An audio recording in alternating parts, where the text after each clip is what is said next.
Le cheval magique, une histoire de la tradition soufie recueillie par Idriss Shah, illustrée par Julie Freeman.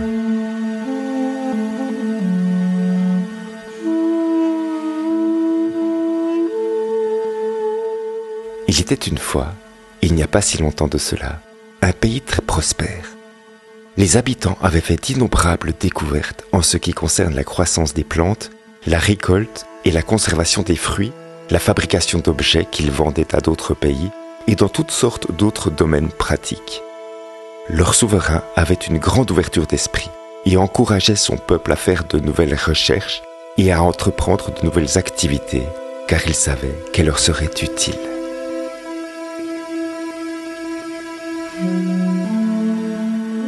Il avait deux fils, Tambal et Oshiar. Oshiar était expert dans l'utilisation d'inventions extraordinaires. Tambal était un rêveur qui ne semblait s'intéresser qu'aux choses qui avaient peu de valeur aux yeux de ses concitoyens.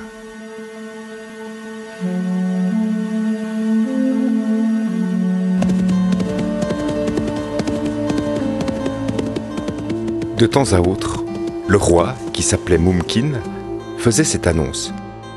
Que tous ceux qui ont fait d'intéressantes et utiles découvertes les présentent au palais afin qu'elles soient examinées et qu'ils puissent être récompensés.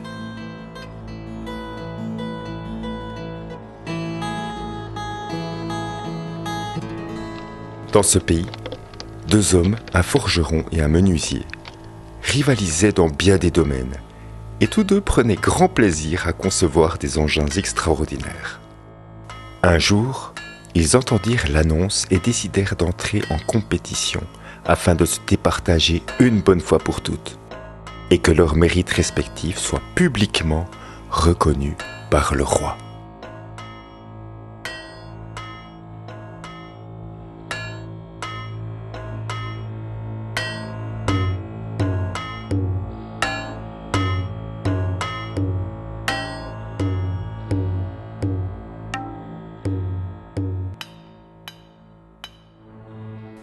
Le forgeron se mit à la tâche et travailla jour et nuit à la création d'une puissante machine, avec l'aide de nombreux et talentueux spécialistes. Il fit élever de hauts murs autour de son atelier pour protéger le secret de son ouvrage. Le menuisier, muni de ces simples outils, se rendit dans la forêt, où, après une longue réflexion solitaire, il prépara son chef-d'œuvre.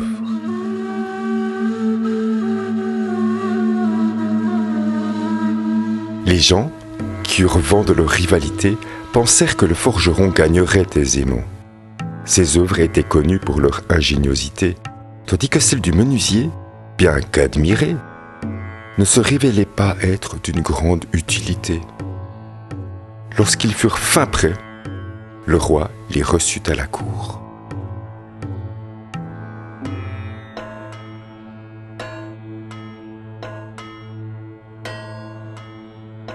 Le forgeron présenta un énorme poisson métallique qui, expliqua-t-il, pouvait nager dans l'eau, et même sous l'eau, transporter des marchandises sur la terre ferme, creuser le sol et même voler lentement dans les airs.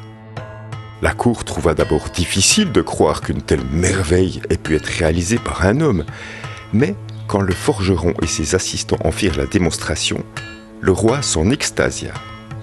Il couvrit le forgeron d'honneur, lui conféra un rang élevé et lui donna le titre de bienfaiteur de la communauté.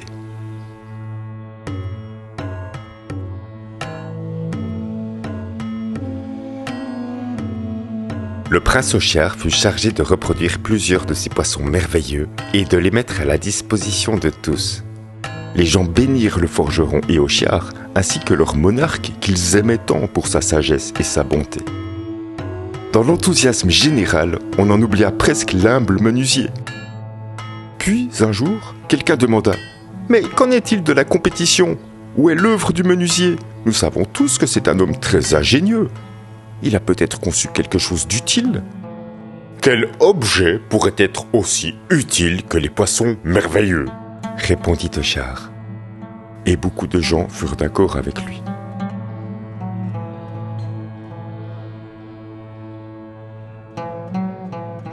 Mais un jour qu'il s'ennuyait, lassé des poissons et des exploits qu'on lui contait régulièrement, le roi dit: Appelez le menuisier, car j'aimerais voir le fruit de son travail.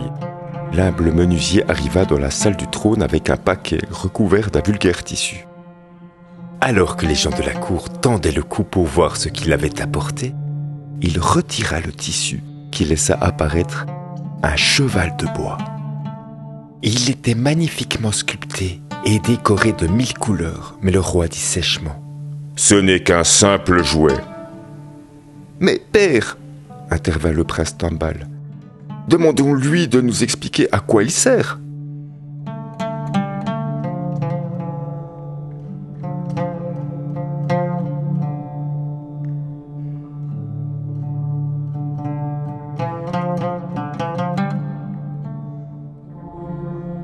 Très bien, dit le roi. À quoi sert-il donc?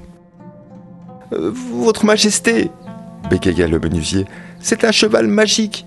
Il n'est peut-être pas très impressionnant, mais il est doté d'intuition. Contrairement au poisson qui doit être dirigé, ce cheval a le don d'interpréter les désirs de son cavalier et de le mener là où il doit aller. Une chose aussi sotte ne peut convenir qu'à Tambal, murmura le Premier ministre à l'oreille du roi. Elle ne fait pas le poids face au poisson merveilleux.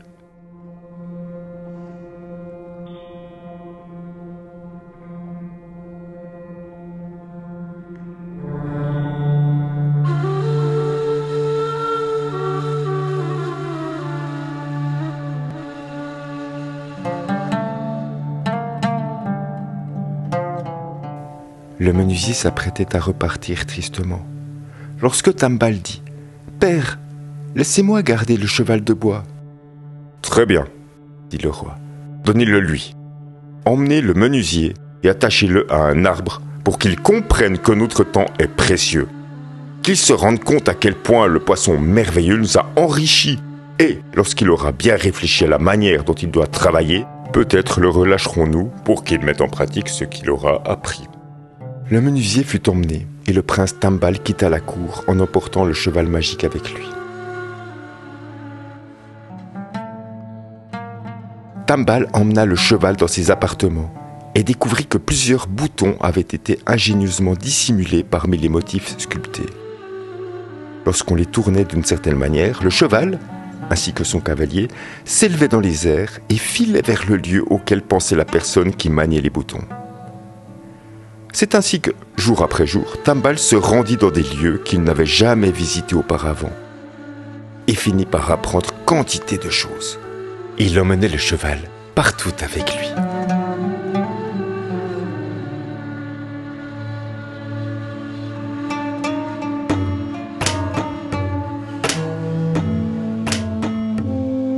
Un jour, il croisa Hoshiar et celui-ci lui dit: « Se promener avec un cheval de bois, voilà une chose faite pour les gens comme toi.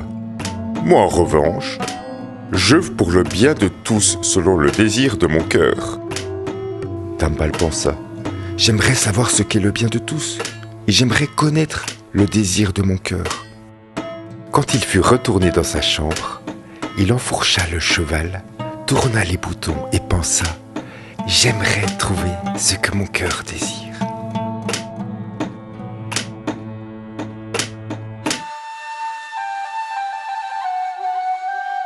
Rapide comme l'éclair, le cheval s'éleva dans les airs et emmena le prince à 1000 jours de là vers un royaume lointain où régnait un roi magicien. Le roi, qui se nommait Kahana, avait une ravissante fille appelée Perle Précieuse. Afin de la protéger, il l'avait emprisonnée dans un palais virevoltant dans le ciel, si haut qu'aucun mortel ne pouvait l'atteindre. Tandis que Tambal approchait du pays magique, il aperçut le palais étincelant dans les cieux et il y atterrit.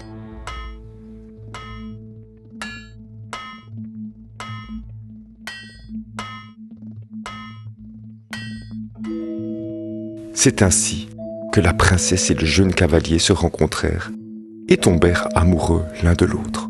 « Mon père ne permettra jamais que l'on se marie, dit-elle, car il a décidé de me faire épouser le fils d'un autre roi magicien qui habite à l'est de notre pays, au-delà du désert glacé.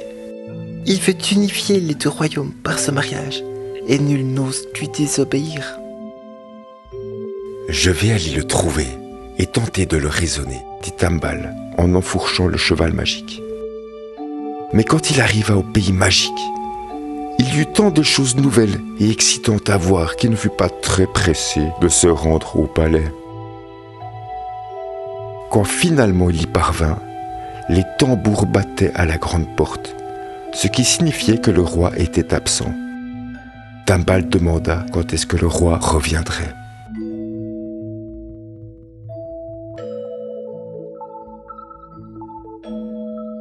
« Il est allé au palais virevoltant pour voir sa fille, » lui répondit un homme dans la rue. « Et il passe en général plusieurs heures avec elle. » Tambal se rendit dans un lieu tranquille, d'où il souhaita que le cheval l'emmène dans les appartements privés de souverains. « Je veux le rencontrer dans sa propre demeure, pensa-t-il.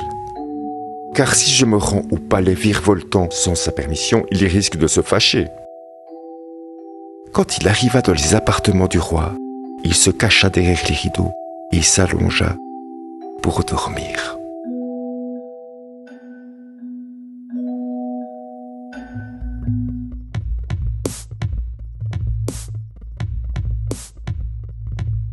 Pendant ce temps, incapable de garder son secret, la princesse Perle Précieuse avait avoué à son père qu'un jeune homme sur un cheval volant était venu la voir et désirait l'épouser, ce qui mit le roi Kahana en rage. Il plaça des sentinelles autour du palais virevoltant et retourna dans ses propres appartements pour réfléchir. Dès qu'il entra dans sa chambre à coucher, un de ses serviteurs magiques, qui n'avait pas de langue, désigna le cheval de bois posé dans un coin. « Ha ha !» s'exclama le roi magicien. « Maintenant, je le tiens. Examinons son cheval et voyons de quoi il s'agit. » Alors que le roi et ses serviteurs examinaient le cheval, le prince se réveilla et se cacha dans une autre partie du palais.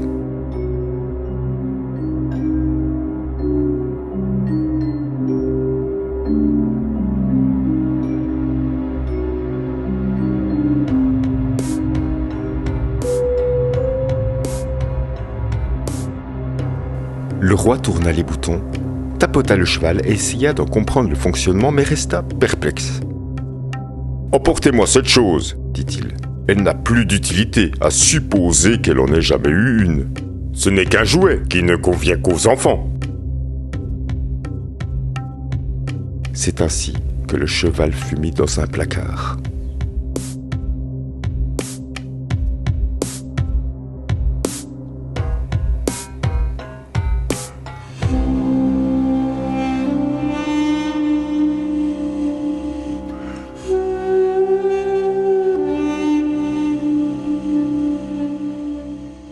Puis le roi se dit qu'il devait arranger le mariage de sa fille sans tarder, au cas où le jeune homme au cheval trouverait d'autres moyens pour gagner son cœur. Alors il la fit venir à son palais et envoya un message à l'autre roi magicien dont le fils devait épouser la princesse Perle Précieuse. Il demanda que le prince soit envoyé pour guérir la main de sa future épouse. Pendant ce temps, le prince Tambal s'enfuit du palais tandis que les gardes dormaient et décida de retourner dans son propre pays. Sa quête en vue de combler le désir de son cœur semblait sans espoir. Cependant, il se jura : « Même si je dois y consacrer le reste de ma vie, je reviendrai avec une armée et je prendrai ce royaume par la force. Mais je ne pourrai le faire qu'à une seule condition : convaincre mon père que j'ai besoin de son aide pour combler le désir de mon cœur. »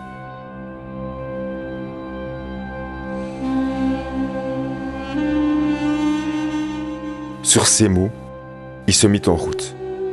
Jamais homme ne fut plus mal équipé pour entreprendre un tel voyage. Étranger, voyageant à pied, sans aucune provision, affrontant une chaleur impitoyable, des nuits glaciales et des tempêtes de sable, il s'égara dans le désert sans espoir de retrouver son chemin. Tambal se mit à délirer. Il s'en prit à lui-même, à son père, au roi magicien, au menuisier, à la princesse et au cheval magique lui-même. Tantôt il croyait apercevoir de l'eau, tantôt il lui semblait apercevoir de belles villes. Tantôt il était transporté de joie, tantôt incomparablement triste. Parfois, il s'imaginait qu'il avait des compagnons d'infortune. Mais lorsqu'il reprenait ses esprits, il se rendait compte qu'il était toujours aussi seul.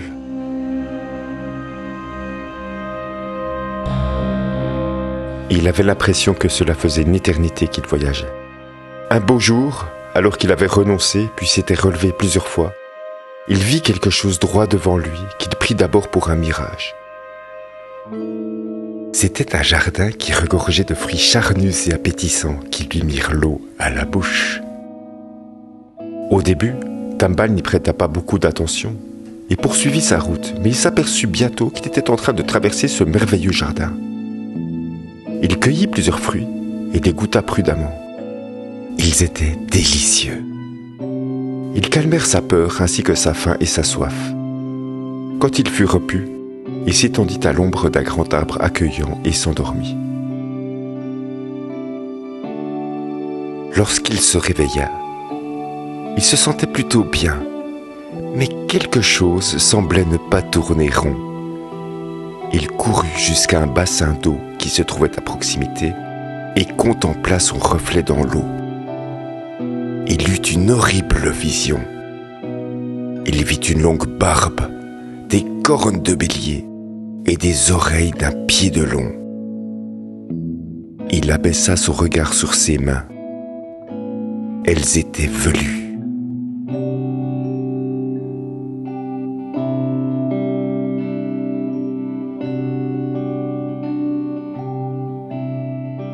Était-ce un cauchemar? Il se pinça, se frappa et essaya en vain de sortir de ce mauvais rêve. Hors de lui, apeuré, terrifié, hurlant et sanglotant, il se jeta à terre. « Que je vive ou que je meure !» pensa-t-il. « Ces fruits ont causé ma perte. Même avec la plus puissante armée de tous les temps, la victoire ne m'aidera pas. Désormais, plus personne ne voudra m'épouser, encore moins la princesse perle précieuse. Même les bêtes sauvages seraient terrifiées en me voyant. Et le désir de mon cœur me repousserait sans nul doute. » Et il perdit connaissance.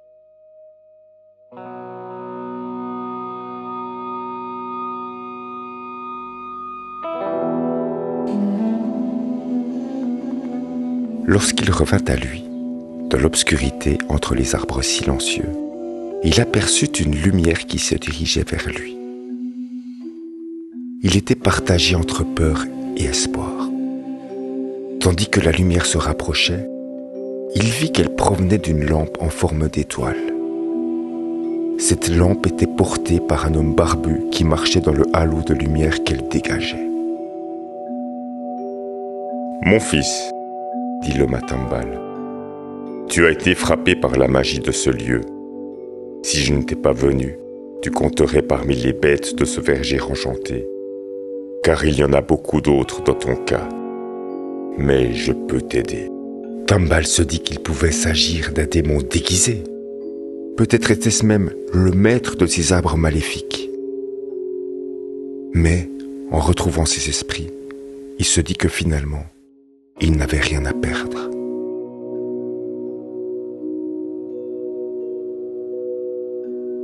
« Aide-moi, père, » lui dit-il. « Si tu souhaites véritablement combler le désir de ton cœur, » expliqua le sage, « il te suffit de bien le garder à l'esprit et de ne pas te laisser tenter par les fruits frais et délicieux. Ensuite, tu devras ramasser quelques fruits secs que tu trouveras au pied de ces arbres et les manger. Puis, poursuis ta destinée. » Et sur ces mots, il s'en alla. Tandis que la lumière du sage disparaissait dans l'obscurité, Tambal remarqua que la lune se levait, et dans sa lumière pâle, il vit qu'en effet, il y avait de petits tas de fruits secs au pied de chaque arbre. Il en ramassa quelques-uns et les mangea le plus vite possible.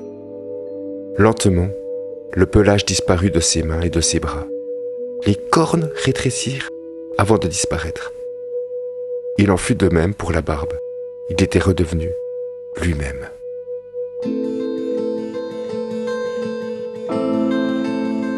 Puis le jour se leva, et à l'aube, il entendit le tintement de clochettes de chameaux.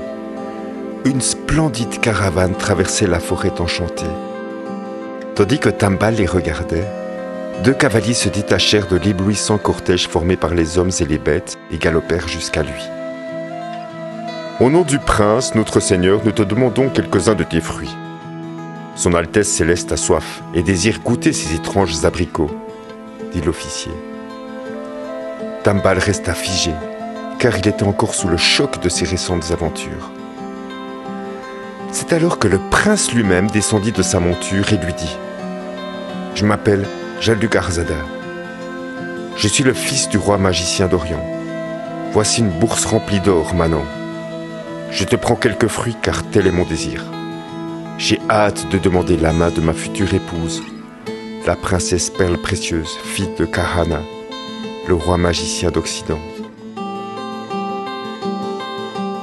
À ces mots, Tambal sentit son cœur chavirer, mais réalisant que telle devait être la destinée que le sage lui avait dit de suivre, il offrit au prince autant de fruits qu'il en désirait. Lorsque le prince eut mangé, il commença à s'assoupir. Pendant qu'il dormait, il lui poussa des cornes, de la fourrure et d'énormes oreilles.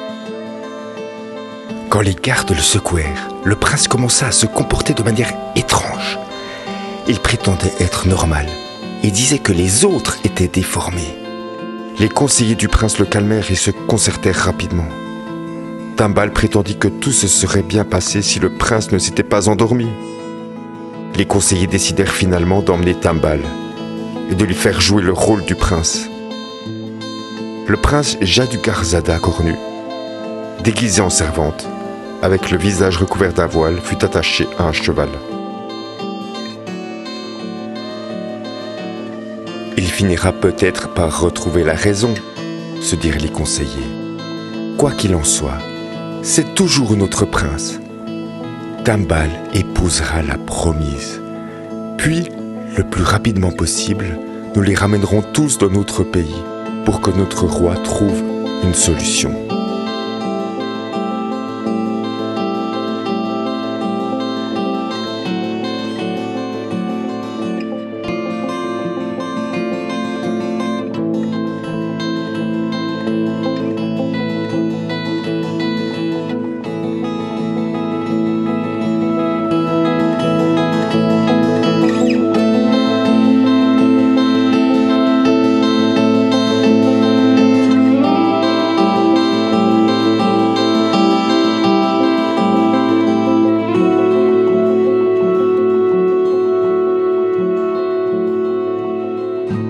Tambal, se disant que son heure viendrait et qu'il devrait poursuivre sa destinée, accepta de bon gré de participer à cette mascarade. Lorsque le groupe atteignit la capitale d'Occident, le roi lui-même vint à leur rencontre et Tambal fut présenté à la princesse en tant que futur époux. Cette dernière fut si stupéfaite qu'elle faillit s'évanouir. Mais Tambal se dépêcha de murmurer une explication à son oreille. C'est ainsi qu'ils furent mariés et qu'une grande fête fut organisée pour célébrer leur union. Pendant ce temps, bien que le prince cornu commençât à retrouver la raison, il n'avait toujours pas retrouvé sa forme humaine et son escorte le maintenait à l'écart. Une fois les festivités achevées, le chef de la délégation du prince cornu, qui avait surveillé Tambal et la princesse de très près, se présenta lui-même à la cour. Il dit: « Ô juste et glorieux monarque, source de sagesse, le temps est venu, conformément aux prédictions de nos astrologues et devins, de ramener le couple de jeunes mariés dans notre pays pour qu'ils puissent s'installer dans leur nouveau foyer dans les meilleures conditions et sous les meilleurs auspices. »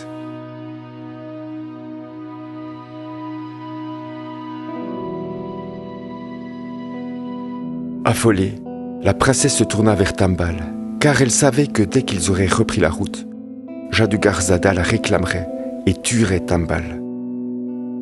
Tambal lui chuchota. Ne crains rien. Nous devons agir du mieux que nous pouvons en suivant notre destinée.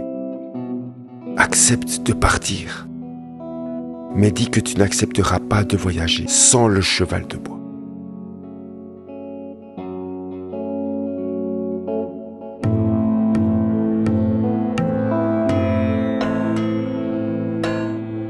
Le roi magicien fut d'abord ennuyé par le souhait de sa fille. Il voyait bien que ce désir était lié à son premier prétendant. Toutefois, le premier ministre du prince cornu déclara: Majesté, votre fille désire simplement emporter un jouet. C'est un souhait bien compréhensible pour une jeune fille. Accédez à sa demande pour que nous puissions partir rapidement.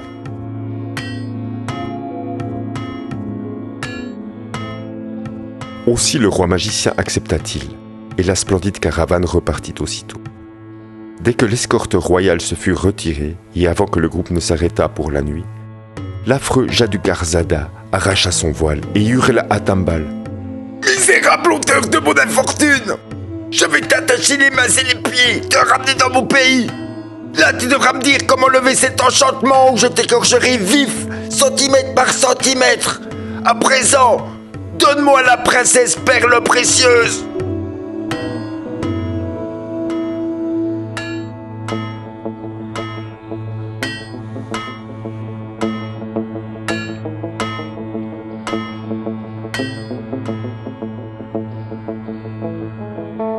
Tambal courut vers la princesse et, devant le groupe ébahi, s'éleva dans les airs sur le cheval de bois en emmenant Perle Précieuse à Califourchon derrière lui. Quelques minutes plus tard, le couple se posait au palais du roi Mumkin. Ils racontèrent tout ce qui leur était arrivé et le roi fut transporté de joie qu'ils soient rentrés sains et saufs. Aussitôt, il ordonna que le menuisier soit libéré, récompensé et acclamé par le peuple.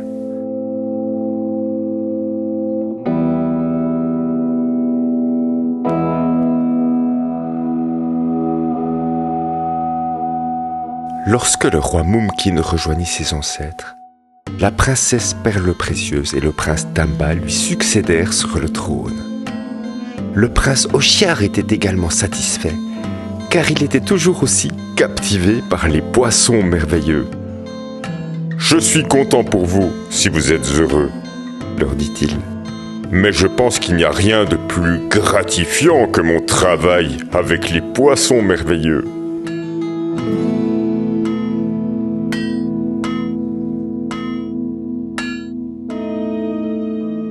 Cette histoire est la source d'un étrange dicton populaire de ce pays, quoiqu'on en ait oublié l'origine. Le voici. Celui qui veut du poisson accomplira beaucoup de choses grâce au poisson, et celui qui ne connaît pas le désir de son cœur devra d'abord écouter l'histoire du cheval de bois.